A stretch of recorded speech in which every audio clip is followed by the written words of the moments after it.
Bismillahirrahmanirrahim. Assalamu alaykum, hürmetli qarindoshlar. Bugun vatan haqida to'xtalamiz. Vatan uchun nima qilish kerak? Biz kuchliklar ojizlarni yeb yashaydigan, o'rmon qonuni hukm surayotgan bir davrda yashayapmiz. Dünya apridi bo'lgandan beri bu qonuniyat o'zgargani yo'q. Kuchliklar kuchini yo'qotmoqcha zo'ravonlik qilaverdi. Ojizlar kuchlik bo'lishga intilmaguncha buzak qilaverdi. Ya'ni buzak bo'laverdi. Bara dunyodan yo'qolib tarixga aylandi. Atrofimizda cho'ng baliqlar kichik baliqlarni yeb, samirib yashayotdi. Kichik baliqlar bo'lsa, asta munqariz bo'lishga yuz tutyotdi. Chunki yashash uchun kuchlik bo'lish kerak. Shunga Alloh taolo bizni kuchlik bo'lishga amr qilgan. Ve a'iddu lahum mastata'tum min quwwa deb buyurgan. Yani sizlarga xiris qildigan, sizlarning amonliqinglarni buzadigan ve sizlarningki yer makoninglarni evilishga ko'z tikkanlar uchun kuch hozirlanglar. Yani odam kuchi, qurol kuchi, texnika kuchi deganga o'xshash bütün kuch turlarini hozirlanglar deb buyurgan Alloh taolo. Ama biz ularni qilmadik. Avustraliyani besib olgan Angliyalik İngilizler Avustraliyaning asli fuqarolari bo'lgan aborjin millatini qirib tugitib o'tishni niyat qilgan bo'lsa-mu, ularni qo'g'lab borganlar Avustraliyaning issiq balvoqi joylashgan rayonlarining issiqiga bardoshlik berolmaganlikdan qo'g'lashdan voz kechish sababli Avustraliya fuqarolaridan intayin oz sondagi aborjinlar hayot qolgan ekan. Avustraliyada yaşaydigan bir dostumning deyishicha, hozir Avustraliyadagi yerliklarning nisbati bütün Avustraliya nüfusuning %1%ni arada tashkil qildi ekan. Hozirgacha vatanimizdan inglizlarni qo'g'lab chiqaramiz, Avustraliyani ozod qilamiz deydigan birer aborjinning ovozini anglab boqmadik. Chunki ular tugashdi. Ularning tugashi bilan ulardagi ruh va irodami tugashdi. Hiç qandaq devlet yoki millat aborjinlarning haqqini epirish kerak deb ularga ich og'ritqini yoki ular mustaqil bo'lishi kerak deb aytib boqqani yo'q. Chunki ular tugashdi. Yani igisi davosini qilmasa shundoq yo'qolib ketdi. Andalus hozirgi İspaniya o'z vaqtida islom davlatining poytaxti edi. Milodiya 710-yildan 1492 yılgıçılık İslam hakimiyeti yürgüzülgen, şallık medeniyetler yaratılgan, ilim-fen terakki kılgan İslam merkeziydi. Bütün Avrupalıklar bu merkezge kelişini ve onun medreselerde ilim tahsil kılışını bekme arzu kılattı. Lekin onunla şahzadelerinin balları, padişahının balları, kumandanlarının ballarıyla kilerleydi, her kandak adam kilenmeydi. Bu şallık İslam merkezi Hristiyan müstemlekçiler tarafından işgal kılıngandan keyin o joydagi Müslümanlar ya Hristiyan dinini qabul qilib Hristiyan bo'lib yashash yoki o'lib tugishdan iborat ikki tanlashga majburlangan. Ko'plari o'lib tugigan. Şunu bilan 800 yılga yaqin İslam hakimiyeti yürgüzülgen ve İslam medeniyet merkezlerinden bulup kelgen Andalus devleti Hristiyan devletiga, ahalisi Hristiyanlarga aylanıp kalgan. Bugünkü günde hiç qandaq bir Müslüman devletinin yoki Müslüman cemaatinin Andalus'ni qaytarıp alamiz deganligini anlab bakmadık. Çünkü o unutulup ketdi. İntiqam aladigan, öz vatanini qaytarıp aladigan jallar tugidi. Keyingiler özünün derdi bilen kaldı. Demek her kim özünü qutquzish kerak. Özünü qutquzish uchun o'rnidan turmagan bir xalqni boshqalar qutqizib qo'ymaydi. Hatta Alloh taolamo jim yotgan xalqni qulluqdan hurlikka chiqarib qo'ymaydi. Navoda shu xalq o'zligidan harakatga kelib, qulluqdan qutulish yo'lini izlab maydonga tushidi ekan va shariat ham tabiat, ya'ni sabab natija qonuniyatlarga amal qildi ekan, Allah Taala ularga çokum yardım kıldı. Bu Peygamber sallallahu aleyhi ve sellem bilen onun sahabelerinin misali okşaydı. Çünkü Peygamberimiz bilen onun sahabeleri Allah Taala bekitken şeriat kanununa amel kılıp ibadet kılgan, tabiat kanununa amel kılıp sebep kılgan. Şuna ular g'alaba qilgan. Hatta 10 yılga kalmay öz vatini bo'lgan Makka Mukarrama shahrini ozod qilgan. Şunu deymiz ki, her qandaq bir millet gerçi yolu haq, dini haq, aqidasi to'g'ri, ibodatlar joyida bo'lib shariatga to'liq amal qilgan bo'lsa-mu, ular tabiat qonuniyatlariga amal qilmasa, Alloh taolo ularga yordam qilmaydi. Ularni o'z holiga va o'z kuch-qudratiga tashlab qo'ydi. Shuning bilan ular ya g'alaba qildi yoki yengilib tugishidi. Bu dunyoning qonuniyati hech kimga va hech bir millatga yon bosmaydi. İç ağrıtmaydı. Bu dünyada haq nahaq to'liq bir taraf qilinmaydi. Kim kuchli bo'lsa, shuning so'zi rost bo'ldi. Shuning gapi aqidi. Chunki bu dunyo haq nahaq to'liq ayrilgan, mukammal adolat hukm suradigan joy emas. Ularning o'rni oxirat. Oxiratda ayrildi. Bu dunyo jafodan qo'rqmaydigan, chidamchanlik bilan ishlaydiganlarga tayyorlangan maydon. Tirishmaydigan adam yoki millat gerçi Alloh taolaga iymoni bor, mu'min musulmon bo'lsa-mu, natija qozona olmaydi. Tirishib ishlaydigan adam yoki millat gerçi kafir bo'lsa-mu, shu tirishchanligining natijasini cho'qim ko'radi.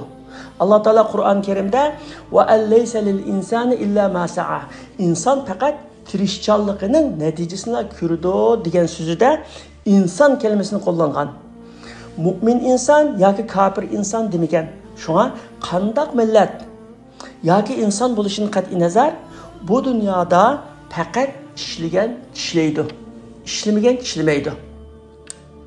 Bularni o'ylaganimizda tuvandagidek natijalarga erishamiz. Birinchi, oxirat kuniga bo'lgan iymonimiz kuchaydi. Alloh taolaning adolatiga bo'lgan talpinishimiz oshidi. Chunki bu dunyoning nohaqchiliklari, insofsizligi, adolatsizligi bizni Alloh taolaning adolatiga talpindirdi va taqozo qildirdi. Oxiratdan iborat haq nohaq to'liq ayrilgan, adolat o'z o'rnini topadigan, zolimlar jazosini tortadigan, zulmga uchraganlar intiqomini oladigan bir kunning bo'lishi aqlning va adolatning taqozosi. Navoda adolat %100 amalga oshadigan, haq nohaq to'liq ayriladigan, hatto munguzsiz hayvonlarning qisosi munguzlik hayvonlardan elib beriladigan qiyomatdan iborat bir kun bo'lmasa edi, insonlarda adolatga talpinish va nohaqchilikni yomon ko'rish hissiyoti bo'lmagan bo'ladi. Chunki inson yo'q narsani tasavvur qila olmaydi, amalga oshmaydigan ishga talpinmaydi. İkinci, biz o'zimizni qutuldirmasak, çoğ devletler yoki musulmon xalqlar va yoki qandaş turkiy xalqlar bizni qutqizib qo'ymaydi. O'zimizdan boshqa hech qanday davlat, hech qanday xalq bizning g'amimizni yemaydi. Hatto o'zimizni qutqizish uchun sabab qilmasak, Alloh taolami bizni qulluqdan, asoratni qutqizib qo'ymaydi. Chunki Alloh taolo yotganni yulmaydi. Ammo o'rnidan turganni, harakat qilganni, qonuniyat bo'yicha ish qilganni yulaydi. Madad berdi. Alloh taolo burungi payg'ambarlarning ummatlari ichidagi zolimlarni o'zi bevosita halok qilib etish orqali izilgan mu'minlarni qutqizib qo'ygan bo'lsa-mu, bu qonuniyat Muhammad sallallohu alayhi vasallamga kelganda Qur'on Karimning maxsus hukmi bilan o'zgartirilgan. Shunga Alloh taolo islom ummatiga ababil qushlarini avatmaydi. Ularning dushmanlarini o'zi halok qilib bermaydi. Mu'minlar Muhammad alayhisalomdek shariat ve tabiat qonuniyatlariga to'liq amal qilsa, Alloh taolo o'chog'ida ularga cho'qim yordam qildi va ularni dunyoda hukmron qildi. 3. Zulmdan qutulib mustaqillikka erishish uchun ko'p ishlash kerak. Bu uzun bir musofirlik yo'l. Bugun yoki atla qo'lga keltirgil bo'ladigan bir ish emas. Bu yo'lda hayajon, hissiyat, g'azab, açık, sevr-taqatsizlik ishga yaramaydi. Bu yo'lda chidamchanlik, pam-parosat, aql idrok, yiroqni ko'rarlik va izchillik kerak. Mustaqillikning busig'isiga kelib bo'lgan Falastinliklarning ahvolini hammamiz ko'ryapmiz. Ularni ya dunyo qo'llamayotidi yoki ularning Isroiliyadan o'z haqqini elishga kuchi yetmayotidi. Mustaqillik degan har kimga chiroyli anglanadigan, ezilgan va mustamlikaning dardini tatgan bizdek xalqning ko'nglini nihoyat xush qiladigan, chiroyga kulgu yo'rtadigan chiroyli bir so'z. Şuna müstakillikni xalamaydigan insan yok. Hatta müstakillikni istemaydigan, tilamaydigan Uyg'ur yok. Ama müstakillik quruq şuar ve arzu armanlar bilan yoki hayajonlanib qo'zg'alib qo'yish bilan amalga oshmaydi. Mustaqillik degan izchillik, ilm, ma'rifat, kuch-quvvat, fan-farosat talab qildi. Dunyoda har kim tirishchanligining natijasini kichik bo'lsa-mu cho'qim ko'rdi. Xorma ko'chitni tikkan odammi uning xormasini o'zi ko'rmasa-mu avlodi ko'rdi. Chunki ko'p hollarda xorma ko'chitini tikkuchining umri uning mevasini yeyishga yetmaydi. Şuna bizdimi qilgan emgaklarimning mevasini avlodlarim yesin. Ajrimning natijasini ular ko'rsin deydigan xolis niyat umumlashgan chaqda ishimiz chuqum g'albaga qarab yo'l oladi. Endi qanday qilish kerak? Mustaqillikka erishish yo'lida qilishga tegishli ishlarning ichida eng kapolatlik, eng muhim bo'lgani odam yetishtirishdir. Chunki dunyoni o'zgartiradiganlar odamlar. Ular dunyoni yaxshilik yo yomonlik tarafga o'zgartiradi. Yaramliq odami yoki odamlari bor millat hargizmi ojiz emas. Ular hamon arzusini amalga oshira oladi. Shunga biz oldi bilan avlodlarimizni dinda va fanda o'qitishimiz, andin mustaqillik uchun kerak bo'ladigan ilm, ma'rifat, ong saviya bilan to'liq qurollantirishimiz lozim. Buni amalga oshirish uchun farzandlarimizni ko'p pul ketsa-mu o'qitish sifati yuqori oliy saviyalik yaxshi maktablarda o'qitishimiz shart. Agar biz boyligimizni va borligimizni farzandlarimizni o'qitishga sarf qila olsak, eng oqilona ish qilgan bo'lamiz. Chunki bizning eng qimmatli borligimiz va boyligimiz avlodlarimiz. Allohdan qo'rqadigan, siyosatni biladigan, dunyoni tushunadigan, vatanni suyadigan, o't yurak azimatlarni yetishtirib chiqish her bir Sharqi Turkistonlikning bosh tortib bo'lolmaydigan diniy va milliy majburiyatidir. Öz farzandlarini o'qitolmagan yoki farzandi bo'lmagan vatanparvar kishilar boshqalarning tirishchan, aqlli farzandlarini o'qitsa bo'ladi. Bumi eng katta solih amal bo'lib, Alloh taolaning dargohida sadaqa joriya qatorida yozilganligida shak yo'q, ta qiyomatgacha savobi yetib turdi. Hozirgi paytda xalqimiz ve dinimiz için bunundan muhim hizmet, bunundan çok vatanperverlik bulması gerek. Biz Allah'a bağlangan vatanperver insanlığa muhtacımız. İnsan baylığı zor baylık. Allah Teala'ya bağlangan, vatanını suyduğan, halkının gemini yeydiğen azimetler her kandak bir milletin en çok baylığıdır. Galibe ve muvaffakiyet şundak milletki has. Bu tarixning yakuni va reallikda biz ko'rayotgan amaliyotdir. Payg'ambar sallallohu alayhi vasallamning ish izlariga qaraydigan bo'lsakmi, uning da'vatining tut nishonasi iymonlik, yaramlik, o't yurak insonlarni yetishtirish bo'lgan. Shunga u eng avval odam yetishtirgan, ondan shariatni tatbiq qilgan.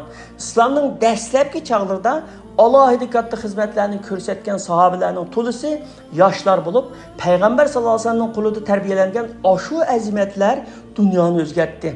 İnsanlarni insonlarga qul bo'lishni qutqizib, Alloh taolaga ibodat qilishdan iborat azizlikka chiqardi. Demek her qanday ish kichikidan boshlanib cho'ngiydi.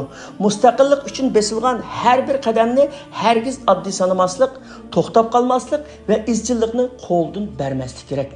Yahudilar buningdan 100 yildan ko'proq vaqt ilgari Falastinda Isroiliya davlatini qurishni planladi. Bu planni ishga oshirish uchun buningga to'sqinlik qilib turayotgan Osmaniylar davlatini yiqitishi shart edi. Chunki Osmanlılar devleti Yahudiler taqdim qilmoqchi bo'lgan ko'p miqdordagi oltin, kumush va o'zlarining tog'dak yig'ilib ketgan qarzlarini to'lab berish talabini qat'iylik bilan rad qilib, Yahudilarga Falastindan bir g'arij zaminni bermaymiz degan fikrda ching turgan edi. Ammo Yahudilar Falastinda Yahudi davlatini qurish planidan qat'iy voz kechmadi. Osmanlılar davlatidek 3 qit'aning hokimiyati ilkida bo'lgan qudratli bir davlatni yiqitish niyatidan yanmadı. Farzandlarini mushu yo'lda va mushu planda yetishtirdi. Natijadan tiz qo'lga keltirishga oldirab ketmadi. Savrchanlik bilan, chidamchanlik bilan izchil kurash qildi. Türk tarixlarida Osmanlılar davlatini Theodor Herzl ve Immanuel Karasud'un ibaret 2 nafar Yahudi yiqitgan deydigan gap bor. Paytaxt Abdulhamid degan ko'p qismliq filmmi mushu reallikni ilgari surdi. Theodor Herzl bilan Immanuel Karasu'dan iborat bu ikki Yahudi İsrailiya davlatini qurilishdan, ya'ni İsrailiya davlatining qurilishidan yarim asrdan ko'proq vaqt burun yashagan odamlar. Ular qurilmoqchi bo'lgan Yahudi davlatining asosini soldi. Ondan İsrailiya davlatini mushu ikki Yahudining irosasiga varislik qilgan Yahudi avlodlari qurib chiqdi. Yahudi davlatiga asos solgan mazkur ikki Yahudi mustaqil Yahudi davlatini ko'rolmadi. Ammo ularning avlodlari va butun Yahudilar hür yashash fursatiga erishdi. Mana bu bizga o'xshash mustamlikada ezilgan bir millatning yaqinqi zamonda qo'lga keltirgan g'alabasi.